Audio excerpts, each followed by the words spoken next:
First ever factory outlet Mukunda jewellery KPHP Kothapet Khammam Somajiguda Hanamkonda. తెలంగాణలో మరో సంచలన ఘటన చోటు చేసుకుంది. నల్గొండ జిల్లా సూర్యాపేటలో పరువు హత్య కలకలం రేపుతోంది. ఆదివారం అర్ధరాత్రి నగర శివారులోని మూసీ కాల్వకట్టపై ఓ యువకుడు దారుణ హత్యకు గురయ్యాడు. మామిళ్లగడ్డకు చెందిన వడ్లకొండ కృష్ణ అలియాస్ మాలపంటి అనే యువకుడు హత్యకు గురైనట్లుగా పోలీసులు గుర్తించారు. యువకుడిని దుండగులు బండరాళ్లతో మోదీ హత్య చేసినట్లుగా పోలీసులు నిర్ధారించారు. కేసు నమోదు చేసుకున్న పోలీసులు దర్యాప్తు చేస్తున్నారు.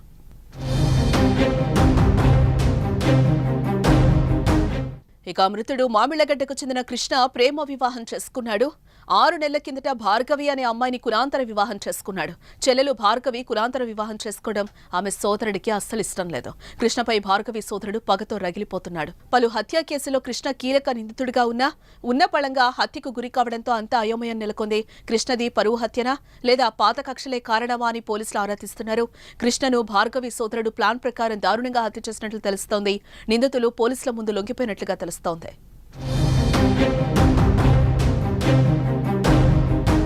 మరోపక్క కృష్ణ మృతిపై భార్య భార్గవి కన్నీరు మున్నీరుగా విలపిస్తోంది. సాయంత్రం 5 గంటల సమయంలో ఎవరో మహేష్ అనే వ్యక్తి కాల్ చేస్తే బయటకు వెళ్లాడని, ప్రతిసారి తనకు చెప్పి వెళ్లేవాడని, కానీ ఆ రోజు తనకు చెప్పకుండా బయటకు వెళ్లాడని భార్గవి కన్నీరు మున్నీరుగా విలపిస్తోంది.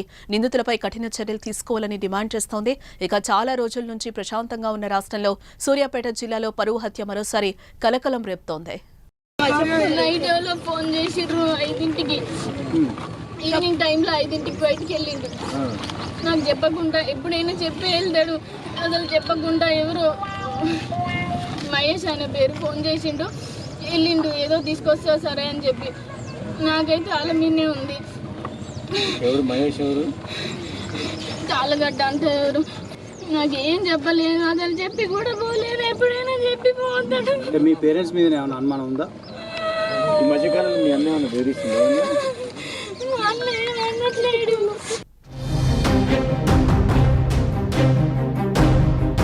ప్రేమించి పెళ్లాడిన భర్త 2 నెలలకే దుండగుల చేతిలో దారుణ హత్యకు గురయ్యారు. అయితే ఆ హత్య చేసింది ఎవరు అని ఇంకా విషయం సస్పెన్స్ లో ఉన్నా కూడా ఆ ఇల్లాలు వేదన మాత్రం వర్ణాతీతంగా ఉంది. తన భర్తతో 2 నెలల జీవితాన్ని ఆమె ఊహించింది. కానీ 2 నెలలకే ప్రేమ వివాహము. ఈ ప్రేమ వివాహంలో తమ జీవితం 2 నెలలకే అర్ధాంతరంగా ముగిసిపోవడంతో ఆ ఇల్లాలు జీర్ణించుకోలేకపోతుంది. తీవ్రంగా కన్నీరు మున్నీరు అవుతున్న పరిస్థితి ఉంది.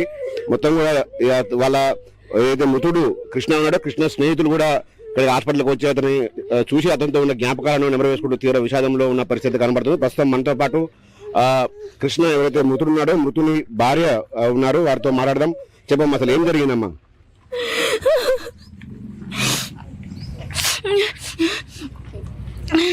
నేనెవరో ఫోన్ చేసిర్రు, ఈవినింగ్ 5కి అట్లా బయటికి వెళ్ళిండు. 7కి అని అడిగితే నాకేం చెప్పకుండా వెళ్ళిండు. నేను నార్మల్గా ఫోన్ మాట్లాడుతుంటే 7కి అన్నా చెప్పకుండా కూడా వెళ్ళిపోయిండు. ఎవరో ఆయన ఫోన్ చేసిండు మహేష్ అని, ఆయన రమ్మన్నాడు. 7కి రమ్మంటే వెళ్ళిండు.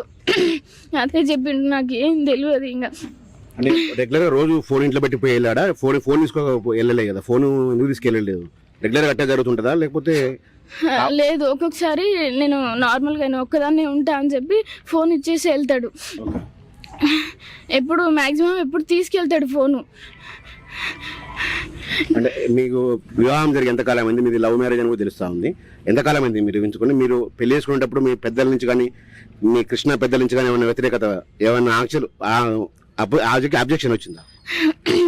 మా మమ్మీ, మా డాడీ వాళ్ళు, మా అన్నలు ఒప్పుకోకపోతే ఇంకా మా ఇంట్లో మేము ఉన్నాం సూర్యాపేటలో. సరే, వాళ్ళు సైలెంట్గా ఉన్నారు, మేము సైలెంట్గానే ఉన్నాము. వాళ్ళు ఏం అనలేదు ఇప్పటి వరకు అయితే. మీతో మాట్లాడుతున్నారా రెగ్యులర్ గా వాళ్ళు, మీ పేరెంట్స్ కానీ వాళ్ళ పేరెంట్స్ కానీ? మమ్మీ అప్పుడప్పుడు మాట్లాడుతుండే, అంతే.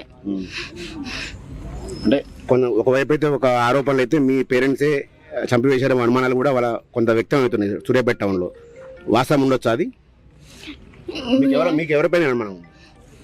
నాకైతే ఆయన ఫోన్ చేసిండు, ఆయన మీదనే ఉంది. ఊకంటే ఆయన ఫోన్ చేస్తుండు, ఆడికి ఈడికి రమ్మంటుండు, ఏదేదో చెప్తుండు. మొత్తానికి నువ్వు లవ్ మ్యారేజ్ చేసుకున్నావు, మీ భర్త అర్ధాంతరంగా చనిపోయాడు. ఏంటమ్మా అసలు ఏమనిపిస్తుంది? మీ భవిష్యత్తు ఏంటి అసలు? చంపేసిన వాళ్ళని నేనైతే ఊకోను. అలా ఖచ్చితంగా నేను కేసు పెడతా. వాళ్ళు ఖచ్చితంగా జైలుకి వెళ్ళాల్సిందే. నేనైతే ఊకోను, అది ఎవరైనా సరే.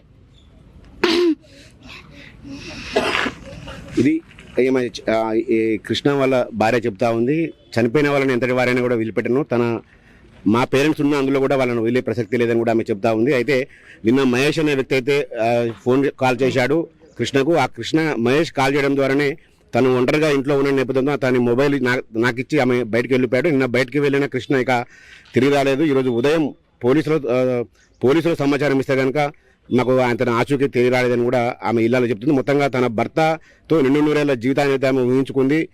బంగారు భవిష్యత్తున్న ఈ యువజంట అర్ధాంతరంగా వాళ్ళ విషాదంలో అయితే ఆ జంట మునిగింది. తన భర్త ప్రేమించి పెళ్లి చేసుకున్న భర్త చనిపోయాడనే విషయాన్ని మాత్రం ఆమె జీర్ణించుకోలేకపోతా ఉంది.